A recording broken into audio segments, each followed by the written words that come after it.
Hello everybody and welcome to today's edition of the COSE WebEd Webinar. My name is Sean Turner. I am the Content Director here at the Greater Cleveland Partnership. And we have a great session for you today. It's all about how to put together an easy and effective termination policy while at the same time avoiding all of the drama and headaches and also possibly lawsuits that come along when you need to terminate an employee.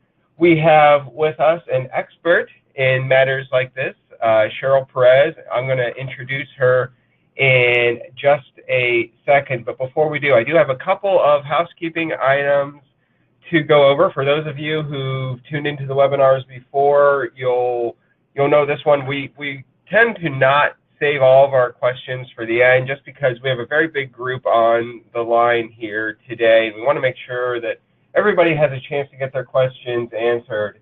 So we're going to take a couple of opportunities during Cheryl's presentation to survey for questions. Feel free to just type those into your chat box and submit those questions.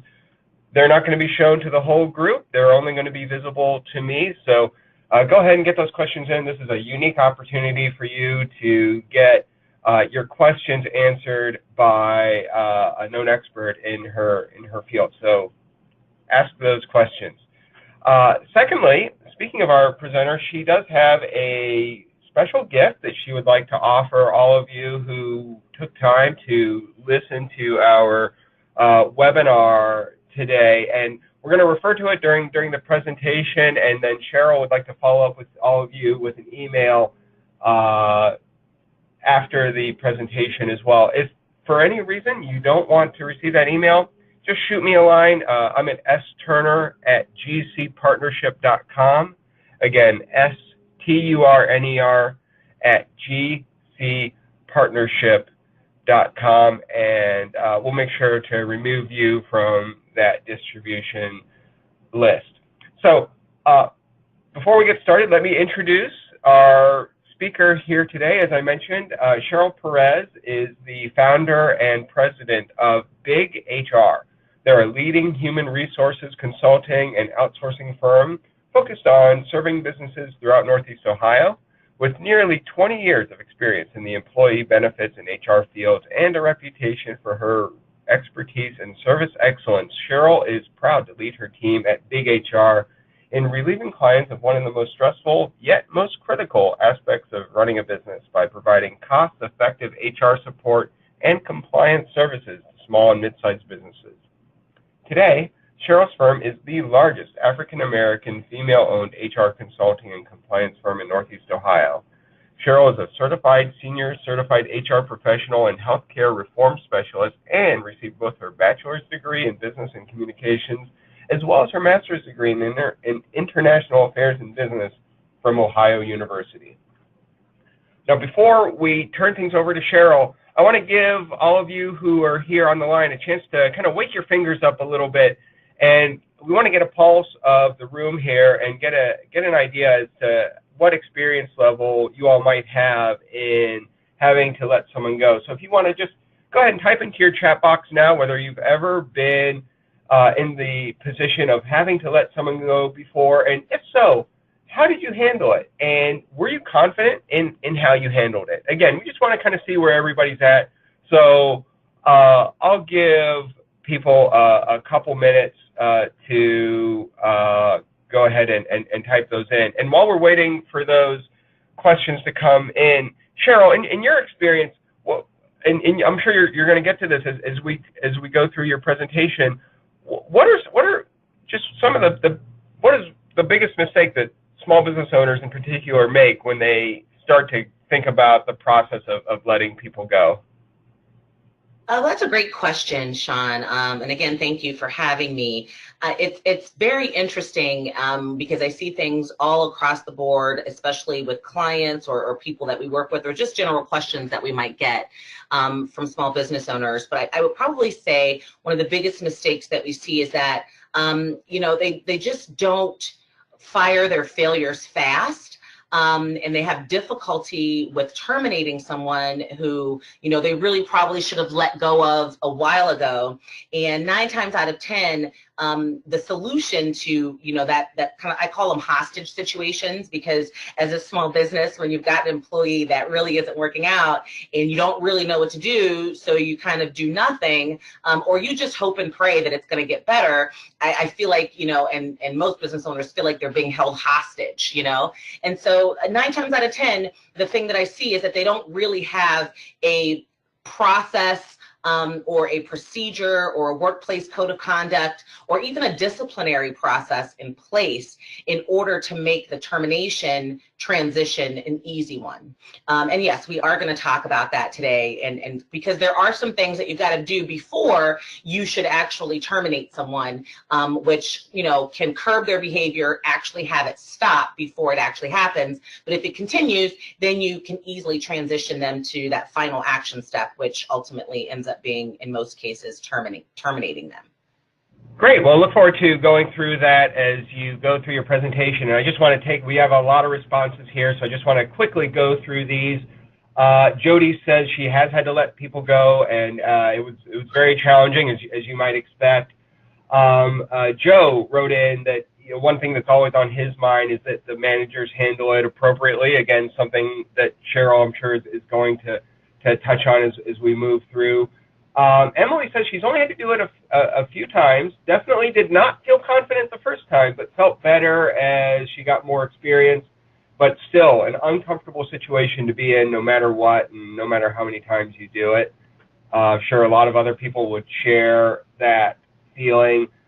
Karen says did not feel confident, but it helped to have a board member who had HR experience kind of help her and assist her with the process. Susan is saying, have had to let several individuals go in the past, and the most uncomfortable aspect is when the employer asks why, or I'm sorry, when the employee asks why. And then finally, Lori is saying, yes, she's had termination reasons in writing and spoke to the individual for a few minutes about it, and she was confident in the process. So kind of all over the board, but that confidence level seems to be a recurring theme. I'm sure, it's an uncomfortable situation to go through, and if you're not quite sure how to navigate the process, it can lead to problems, which I'm sure, Cheryl, you're going to get into. So I'm going to get out of the way here, turn things over to Cheryl, and again, we're going to survey for more questions from all of you in just a few minutes. But Cheryl, go ahead. The floor is yours. All right, thank you, Sean. Well, based upon all of your responses, I'm very excited to talk to you today. I am going to address most of those things, although we do have a short period of time, and obviously I won't be able to teach you all the detailed steps of how to handle a termination in that short period of time. But I do want to make a promise to you in that today you will learn what it takes to have the right policies and procedures to handle employee termination and to stop unacceptable employee behavior in its tracks, really before it's too late.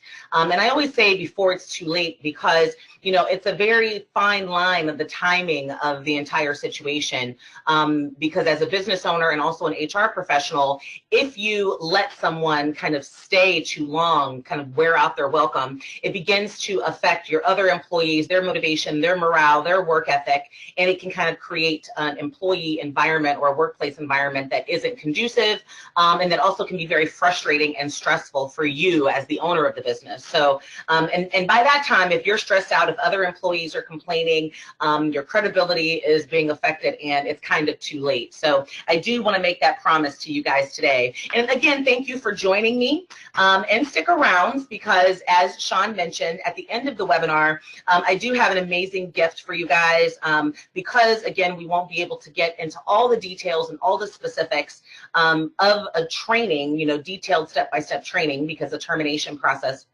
and training is one that I've done tons of times before for clients, and so it's very involved. But I do want to make sure that you guys have some additional training opportunities available for you after the webinar. So I'll be sending you guys out a link to an additional on-demand type of training that you can access. But I do have some requests for you guys, and Sean kind of addressed them in housekeeping, but really, as business owners, we don't always prioritize our time to focus on our business. We're so involved with being in it, making sure that things are happening, that our clients are getting what they need, and that we're driving revenue. So my request is that we spend the next few minutes or so really focused on you working on your business. So turn off your cell phone, stop looking at Facebook and scrolling, and close your door and give me the next 30 minutes of your undivided attention so that I can help you better understand what an effective termination process and procedure policy would mean for your business. So hopefully you guys are with me. Are you?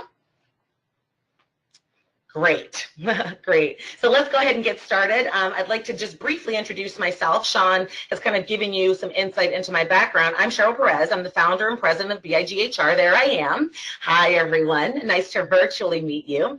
And I've been in HR and benefits for nearly 20 years. I am a certified HR and insurance professional.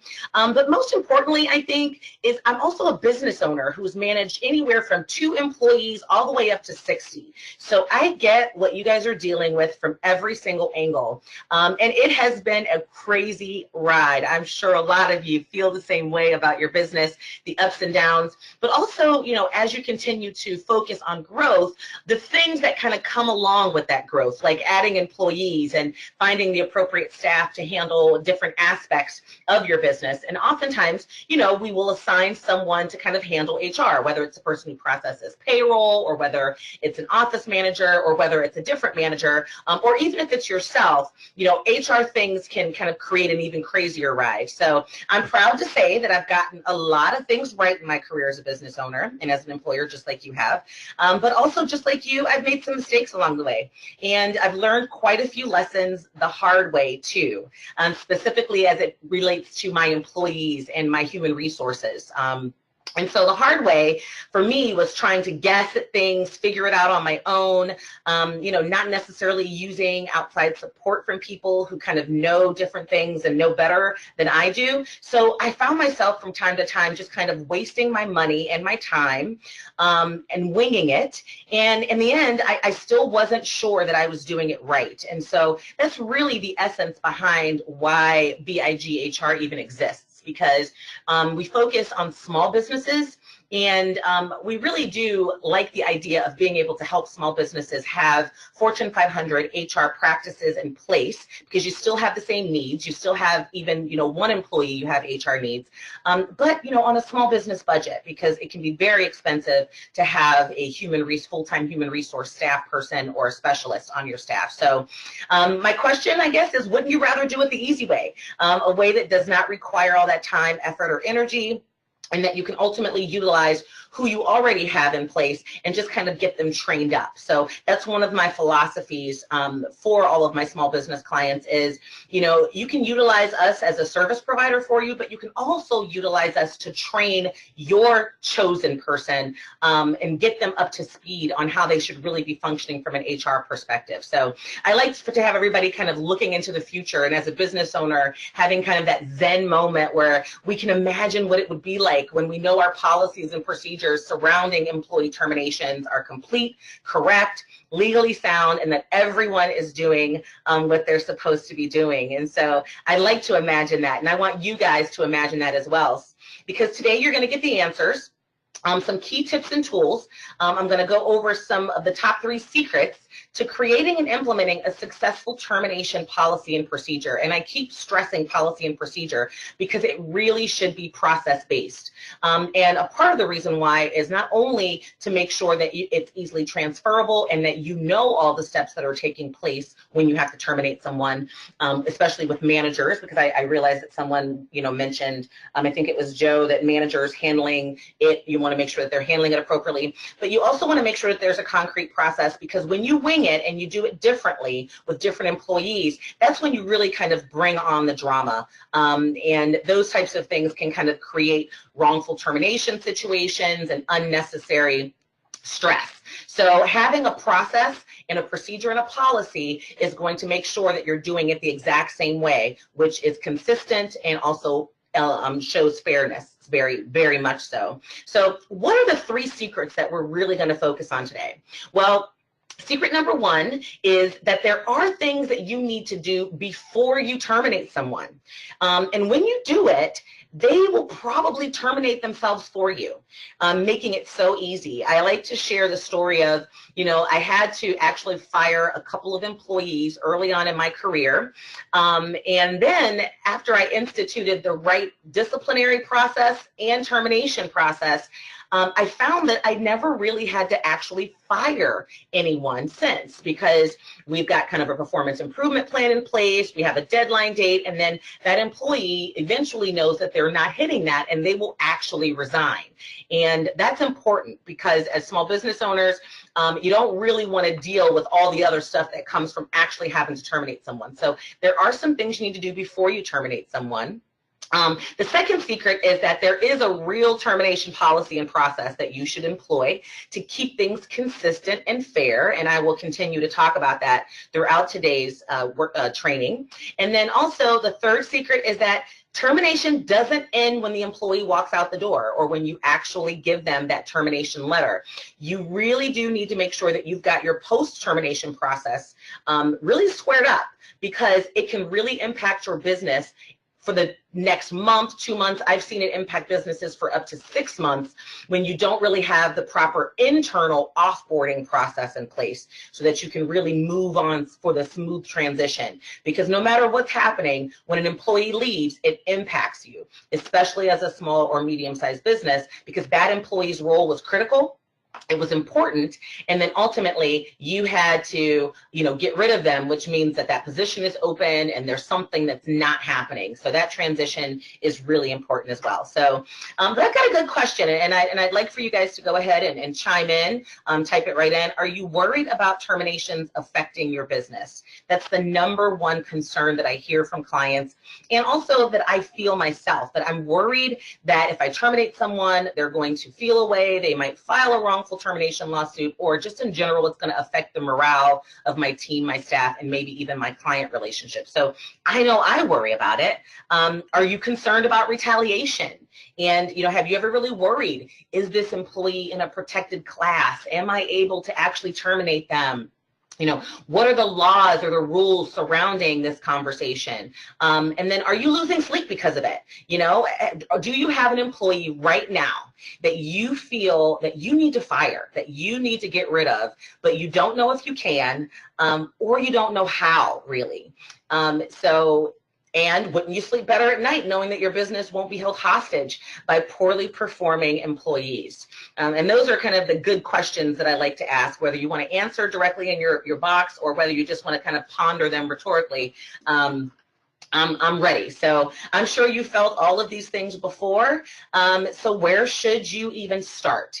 And that's what we're about to get into. So secret #1, there are things you need to do before you terminate someone. And when you do it, they will probably terminate themselves for you, making it so easy.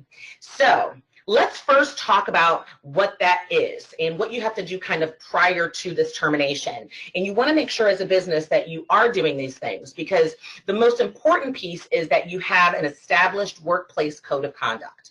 And oftentimes that workplace code of conduct is included in your up-to-date, and I say up-to-date, employee manual. Some clients have it as a separate document, but generally, if you've got an up-to-date employee manual, it will contain a section that really addresses expectations, what's allowed, what's not allowed at your workplace. So it's just a basic rules of the road. This is the conduct that I expect to take place at my business, and if you violate these rules, then we're going to begin a disciplinary process and potentially be able to terminate you. And that's important, because there will be very specific things in that workplace code of conduct that address the actions or the behaviors that you can immediately terminate someone for. That it's a violation of company policy, and if these things happen, it's grounds for immediate termination. If these things happen, then we'll begin a disciplinary process or procedure. And that's really the first step. You have to have a workplace code of conduct. You have to have that foundation. It's like having a house without a good, solid concrete foundation. Your house can kind of crumble. And this is a big mistake that I see. Employers don't have up-to-date employee manuals. They don't have their workplace code of conduct spelled out in that employee manual, and it doesn't spell out to the employees what to expect. And then you kind of start holding people accountable for things that were not clearly communicated to them, which can be perceived as not being fair. And anytime you're not being consistent or you're not being fair, then that can kind of pose those retaliation issues and problems. So also, the next question before you terminate someone is, do you have an effective employee discipline and performance improvement process? So employees are aware that they're on the verge of termination. That's another thing that you really want to make sure that you have in place prior to a termination, and a progressive employee discipline and performance improvement process.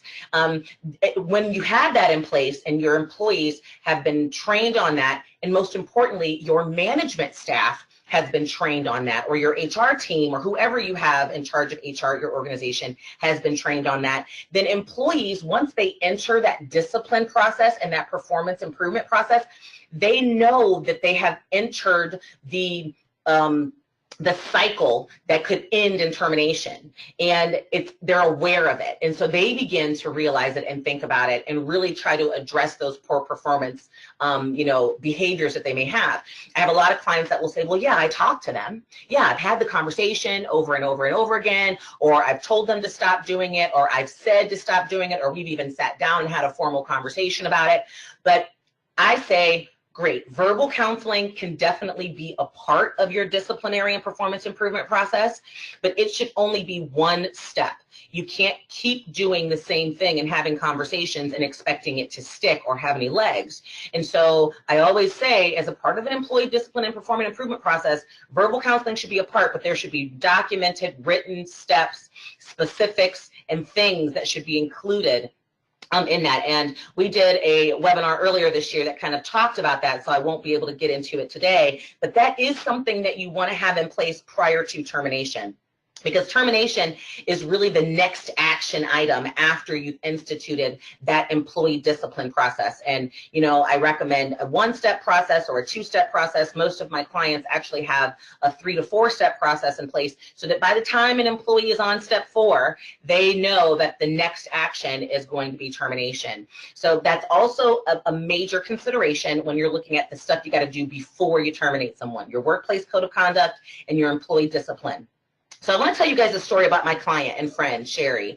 I changed her name for the purpose of this story because I use it a lot. And she's actually started out as a client of mine and became a really good friend, because when Sherry first, came to me and was talking to me about her situation, she was growing her business. She had gotten her employees from, just herself to 2 to 3. She was up to about 5. And that was kind of between 4 and 5 employees was the magic number for her to really start feeling the HR stressors.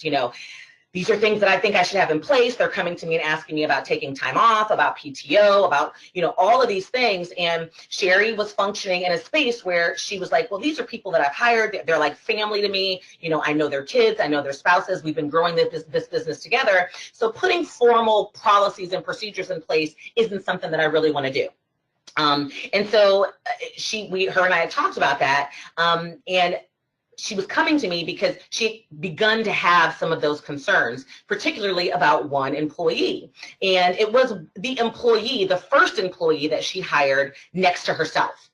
So it was her first hire, and she felt like their relationship was so close that they were like family, that this employee had gotten along with her spouse. They had hung out outside of work before. He was really focused and he was in management for her, or just kind of not really formally in management, but acting as a manager for her because he had been there the longest, he had the most tenure. And, he had just become lackadaisical. His performance plummeted. He seemed disinterested in the business at hand. And he had a bunch of different issues that never really came out to her as to why his behavior had changed, but it had changed significantly. His work ethic had changed. He was showing up, his performance had changed. He was showing up late. He was calling off a lot. He just seemed disinterested, like he was looking for other opportunities, and it was very frustrating for her. And she didn't really know how to address the issue. And so, she actually reached out to me to ask, what should I do? How should I have this conversation? And she said that, I've had the conversation, I'm just ready to fire him. And I said, well, there's a couple things that we want to make sure we do first before we get to that point. So let's start working on that. And as we were working on her disciplinary and termination process, he basically came in one day and they got into a screaming match in the middle of the office, a complete insubordination. He had taken some of the client files home. It was just a mess. And so she fired him on the spot. And it was very traumatic for her because of the situation. It was also, not the most professional situation because other staff were witnessing this yelling match, but ultimately she had gotten rid of him.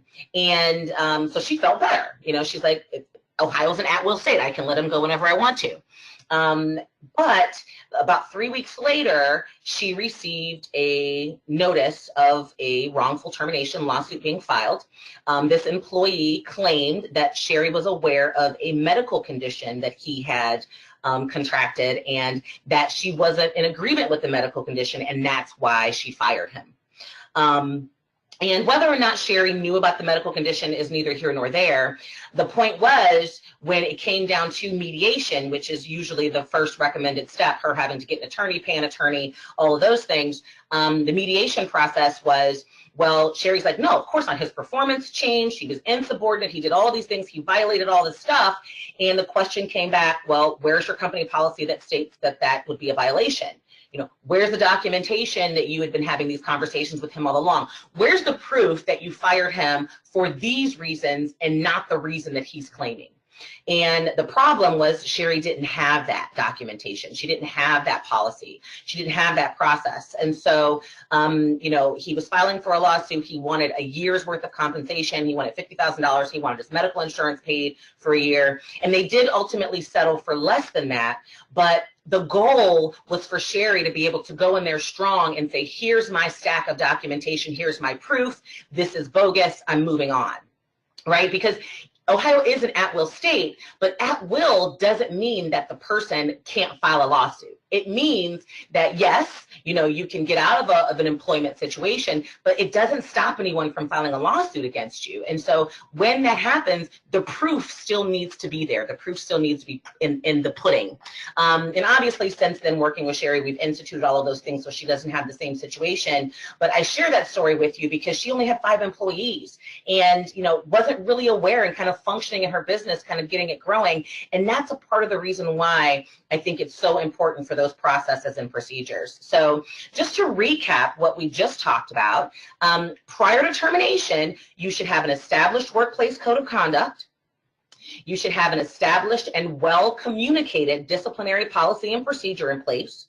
You should have a detailed and complete documentation process on the steps that you have taken, and you need to have a well-trained management and leadership team if they are going to be a part of any of your disciplinary or termination processes.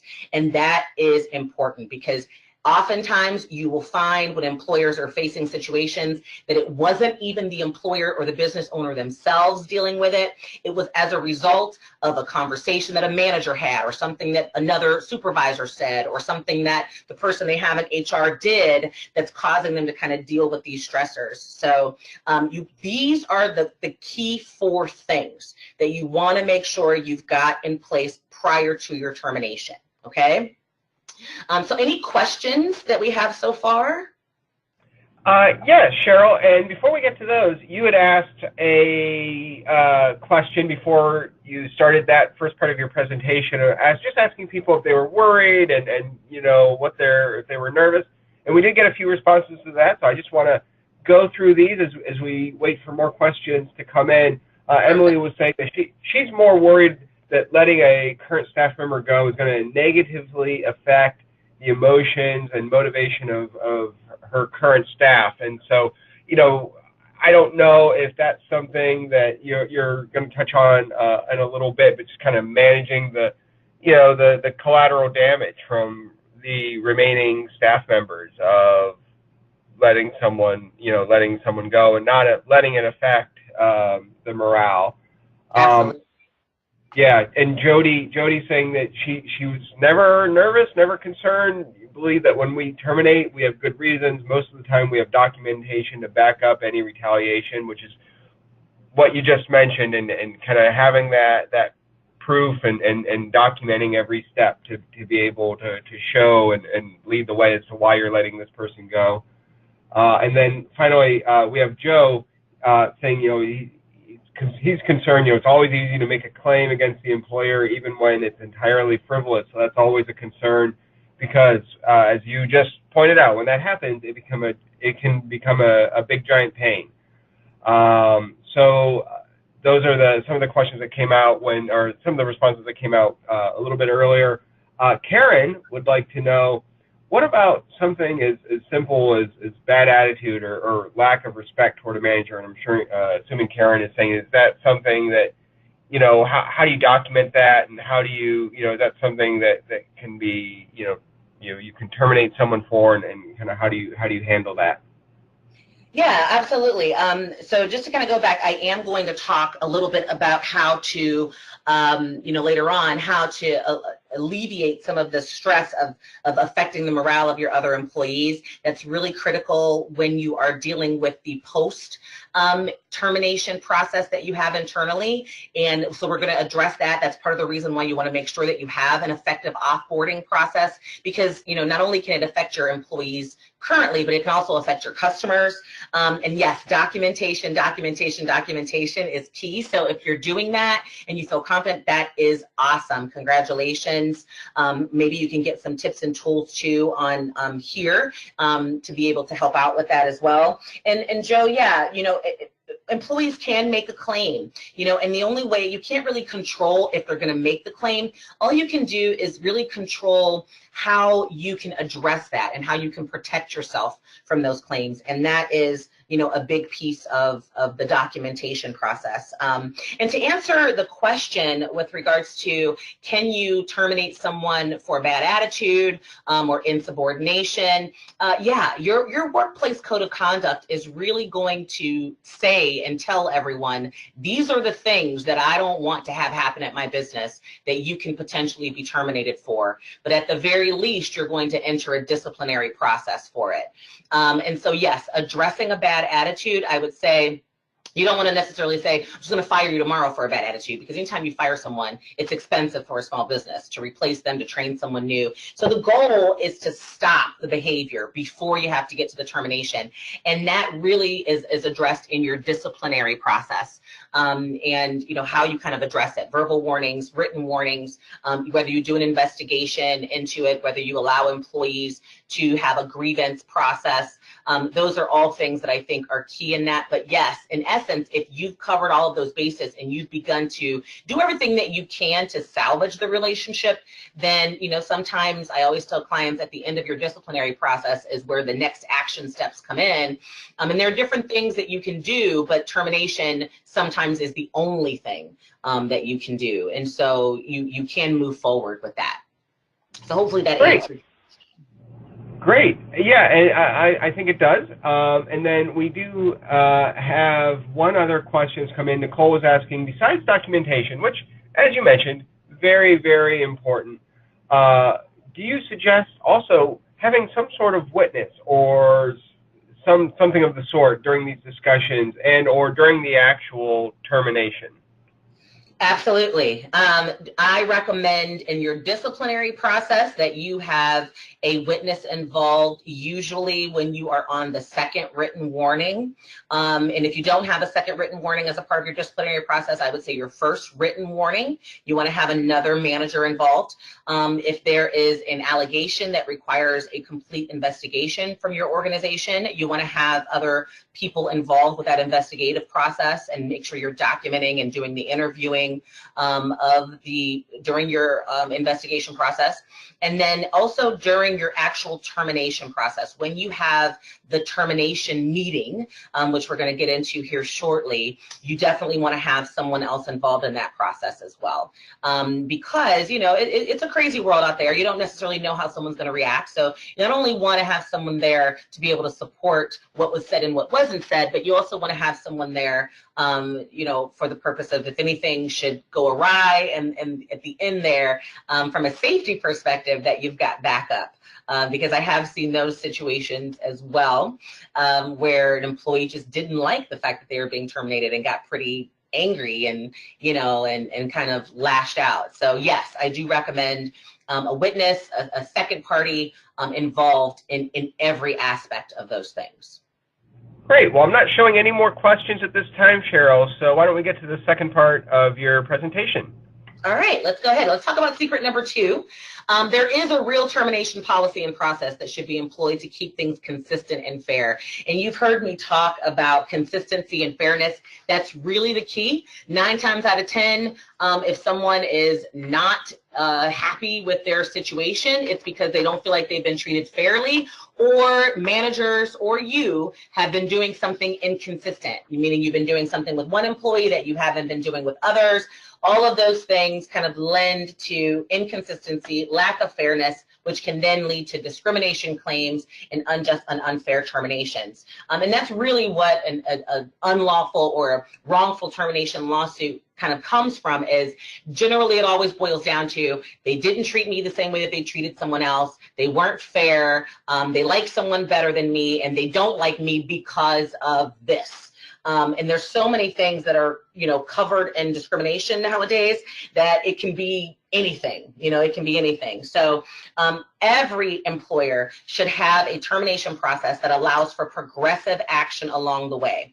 And your process, I'm going to stress it again, should be a process, because processes are transferable as you continue to grow. You can teach other managers, you can teach the person that you have in charge of HR, whether it's your office manager, your administrative assistant, your payroll person, they should be doing the exact same thing. Everyone should be doing the exact same thing. And the only way that you can guarantee that is to actually have a formalized process in place that everyone is trained on how to follow. And progressive action means I am fair because I've given you this and this and this and this much wiggle room, and you still continued to not move forward or improve your performance. And so this progressive process that I've allowed is clear indication that I am supportive and fair and consistent, right? So every employer should have a termination process that allows for that. And there really are recognized too that there are 2 types of termination and a process for each type. There's voluntary termination, which is when someone, resigns, retires, those types of things. And there's various types of voluntary terminations. And then there's also involuntary terminations, which, typically involve when someone is, being fired, or someone is also, being laid off. And a layoff, they have their own process. And they have laws that directly govern what must be done during a layoff. Depending upon your size, there's a WARN Act, which we won't be able to get into a whole lot of detail on because we don't have enough time, but layoffs is also an involuntary termination, and there is a specific process for it as well. So I want everyone to understand that there are different types that you really should have different processes for.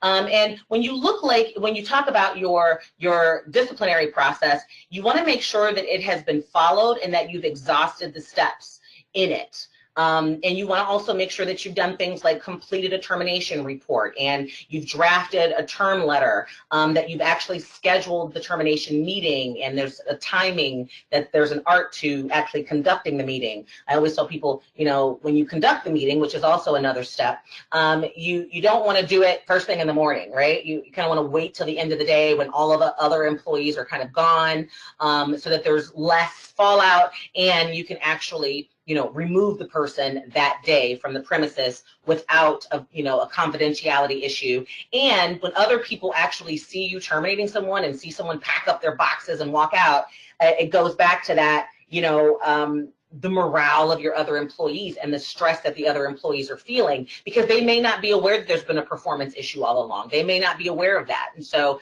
that is also the timing of that termination meeting. And I do always recommend a formal termination meeting, and this is where the witness comes in. And then you also want to make sure that you have implemented your internal termination process. That also helps with the morale. It helps with your documentation, your record keeping, but to also make sure that there's an easy transition for the rest of your staff and for your customers. So looking on to secret number 3, And this kind of was a great segue. Termination doesn't end when the employee walks out the door. You must ensure that your post-termination process is solid to be able to continue to function as a business. And this is so important, especially for small businesses, because we really don't have the wiggle room to be missing a staff person. There's lots of things that can fall through the cracks. Like, you know, are your employees even aware that the person is gone? Are your customers even aware that the person is gone? So what happens after the termination process is complete? You have to learn how to make any transition quick and easy so that you can get back to business. So internally, you're going to have lots of things to do, right? You're going to have to notify payroll. You're going to have to notify your insurance providers if that is, you know, applicable. You're going to have to file and finalize your paperwork and your records. There's specific rules and laws surrounding how long you have to maintain records for, what your process is going to look like if you get a call for references, you know, what information is allowed to be given out if somebody answers the phone.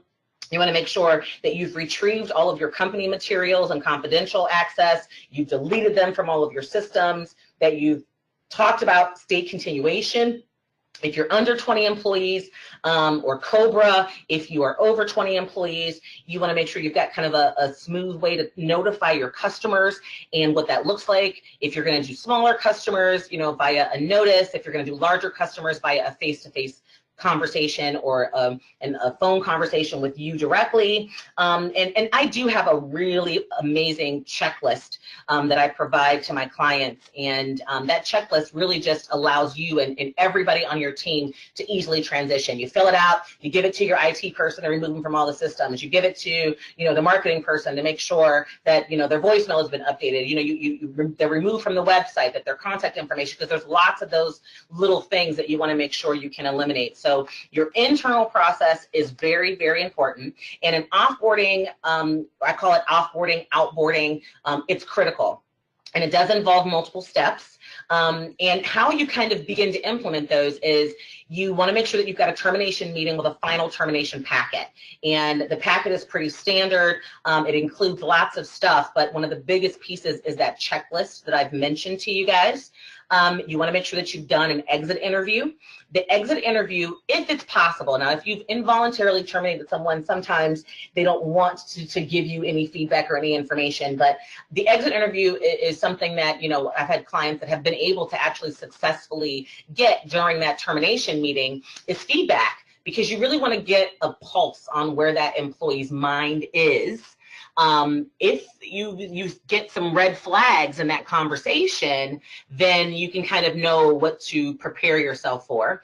And then obviously your internal transition process, which involves the steps that I just mentioned to you from our previous slide. So, and it's okay if you didn't realize that all of this stuff was so important. I mean, that's why you're on this webinar. That's why you've been proactive and you registered to kind of get some insight. And obviously, I know I've said it before, but it's very, very difficult to learn everything that you can in 1 hour, but hopefully you're able to walk away with some tidbits. And then in the gift that I'm going to give you and send to you guys in the end, it'll kind of take you to the next steps and the next level for you to really, you know, hone in on the details. So what does an effective termination policy and procedure look like? Well, a good procedure will include the basics, a detailed process for both voluntary and involuntary terminations, you know, addressing what's different if the employee resigns versus gets fired, also addressing what happens, you know, if an employee passes away. That's really an involuntary termination, and there's lots of things that can be affected by that, and so you want to also kind of have an idea of what it's going to look like for you if an employee passes away. What are the steps? You know, who should say what about their life insurance that you're providing them with? You know, what kind of resources will be available to the spouse? What are you going to communicate to the staff? I've had a client who actually had an employee pass away at work, and so that was a whole different thing that we needed to address. But we had an employee pass away process, just a simple, you know, 5-step thing. We were able to kind of bring in some services for other employees and kind of have everybody debrief. So we were able to kind of put that type of a thing in place, because it's very difficult when you're being reactive. to address those types of things. And oftentimes as small business owners, again, we can function in that space of being reactive versus being proactive. And when we're being reactive, it feels like a fire that we have to put out versus, you know, something that we're able to just know what the next steps are and have everyone trained. Your good procedure will also include extensive documentation every step of the way, and it will also include what the next steps are going to be. What about the employee's final paycheck? What's going to happen when your unemployment claim comes in? You know, what about COBRA? What about state continuation? You know, all of those things should be included in your overall procedure. So hopefully this is the information that you've wanted all this time. So any questions right now at this point? There are. Karen is asking, how do you handle an employee who demands mediation? Okay, good question. Well, first, whether an employee demands mediation is neither here nor there unless you address what your process for that is going to look like in your employee manual. So in your employee manual, I always recommend that people have kind of a arbitration policy in place that will specifically state, you know, in the event of a disagreement or in the event that you filed a grievance and it's gone through this grievance process and you want to, you know, talk about what your grievance process is, and you feel still that it is not to your liking, then this is the process that we're going to follow afterwards. And that's the only process that you as an employer have to stick to. And that usually includes arbitration mediation, and it will say things like you will not, you know, file a lawsuit, we will give this opportunity the case. So if an employee demands mediation, but your policy doesn't say that that's what you are going to do, then you don't really have to do it. Now, I say that with a little bit of cautiousness because if you feel like you should do it because that employee might fly off the handle, file a lawsuit, if you think you're going to actually get better results with honey than with vinegar, then I would say move forward with a mediation process. And that mediation process obviously should include legal, but potentially if your policy states that mediation will include this person, this person, this person first, then that's, you know, exactly what you can follow. You're only obligated to do what you said you were going to do in the very beginning. Now, if you didn't say it in your workplace code of conduct or in your employee manual, I would definitely say it's really going to be up to you and for you to weigh the pros and cons of actually moving forward with it. If it can be more hurtful not to do it, then I would say move forward with it and give them the opportunity to kind of grieve, to file their grievance with you, and then involve definitely a second party. Great, and I just want to circle back to a question that came up, I think it was just as we were getting started. Someone mentioned, and obviously this can be a very emotional time, it can be a very emotionally charged environment. How do you handle an employee who's not handling the termination very well? Obviously you do what you can to do the termination at the end of the day when people are on their way out, and so you've got that covered. But how, you know, if they're asking you know a lot of questions, how do you handle that? Obviously it's very awkward. Is there a best way to kind of make sure you're composed and answering these questions, you know, answering the questions that the affected employee has?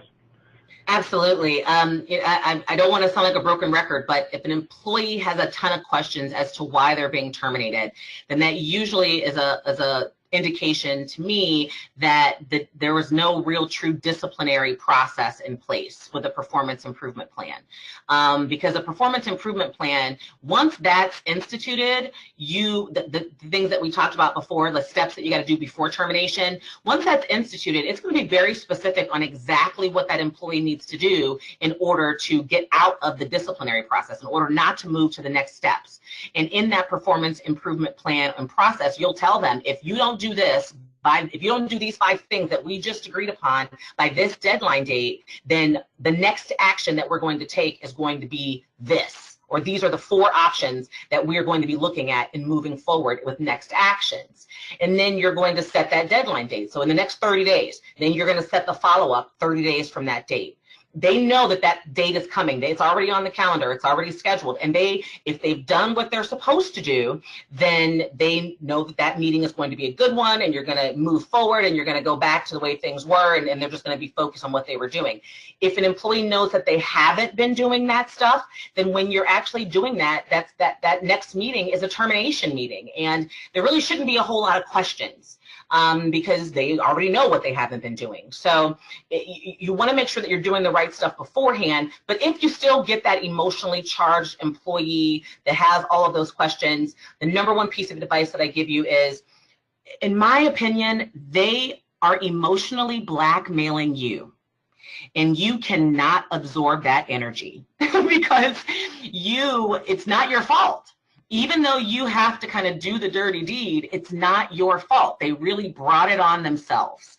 And so I've had, even in our training that we do, our formal training, I'll talk about in a little bit, I always tell people in one of the modules and the lessons, I say, make sure you have a box of tissues because people do cry. But you don't want to cry, and you just give them a tissue. Here you go. I feel what you're saying. I totally understand, but you're really not happy here. And my job when I hired you was to make sure that you would have an opportunity to be happy. And it's obvious to me that you're not happy, so think of it as me releasing you for happiness. So those types of coaching conversations, I can't really get into the details of it right now, but those are the types of things. Do not absorb it and think of it more like you're being emotionally blackmailed because it's not your fault, so that you can really stay focused on the issue at hand and move forward with the termination process. Great. And before we wrap things up, I just have one more question for you, Cheryl, just to kind of summarize everything, bring everything back together. If you could provide in 30 seconds or less what your one takeaway from your presentation today would be, what would that be? My one key takeaway, I would say, is you really take the time to focus on putting the right policy procedure in place proactively, and it will handle itself. The behaviors that are annoying you and frustrating you will go away. They'll not necessarily go away, but they will be alleviated. You want to always apply your policy in a fair and consistent manner. And you want to also ensure that your termination procedure complies with federal and state laws. My free gift has a lot to do with that particular piece. And if we have a little bit more time to wrap up, I'll be able to get into that a little bit more because I've only got a couple more things to address, but those are probably the big ones. Great, absolutely, Cheryl. We have about 7 minutes left. Oh, perfect. So I should be able to get through it in that time. So just the goal is really to design your policy, employ the procedure, and train your team on to handle things properly and to document. I have said that 1,000 times, and I will continue to say it. So hopefully you guys are excited. You're not feeling overwhelmed by the information, and hopefully that you felt like the information and the time that we've had has been valuable for you. So I guess the next step is where do we go from here, and how do we get you the things that money can't buy? Your time, your energy, your peace of mind. And I do recognize that the information is great, but how do you implement this type of thing in your business? How do you get your staff trained? How do you do some of the stuff that we've been talking about? And so when I first set out to create peace of mind for my clients, I did have 2 options, and we do employ both options at our company. We provide advice and on-site support to clients, so we actually give them HR staff on site to do these types of things for them. But that is, a pretty premier price point. It's not the same price as hiring a full-time HR. It's severely discounted from that, but it's also not necessarily the best price point for many small businesses. And so what we have actually done is we've created also comprehensive toolkits that can be provided to our clients that have all of the trainings and details that they need to get their HR person, their managers, or even themselves up to speed, because I know how important it is as a business owner that you really need the help training people or getting yourself trained on how to handle HR issues affordably. And so we do have a termination policy and procedure toolkit that you'll get everything that you need to do just that. The toolkit is an online at your pace training toolkit that you have lifetime access to. It has 8 training modules with about 25 lessons. It has over 30 downloadable templates, forms, materials that you can customize in your business. And it covers everything: the laws, your exit process, your offboarding processes, the types of termination, with all the policy templates and processes that you should use, how to conduct your termination meeting, the coaching conversations, training for your managers, and then it also touches on layoffs and what to do in that situation. And so it's all summarized in this very small print toolkit. And you also get a 5-day risk-free trial if you want to take advantage of the toolkit. And one thing that I love about it is that it's designed to free up your time, your effort, and your energy, and to give you peace of mind knowing that you're covered, which is what all of us as small business owners are actually after. So I've basically removed all the guesswork for you. And generally, if I was to go in, implement this termination policy or procedure for a client and actually conduct and do all of this training, it would be upwards of $4,000 or $5,000. And these toolkits are designed for you not to have to go it alone and to have an HR expert deliver it directly to you perfectly on your own time. So you really do need all the things that the toolkit can provide for you.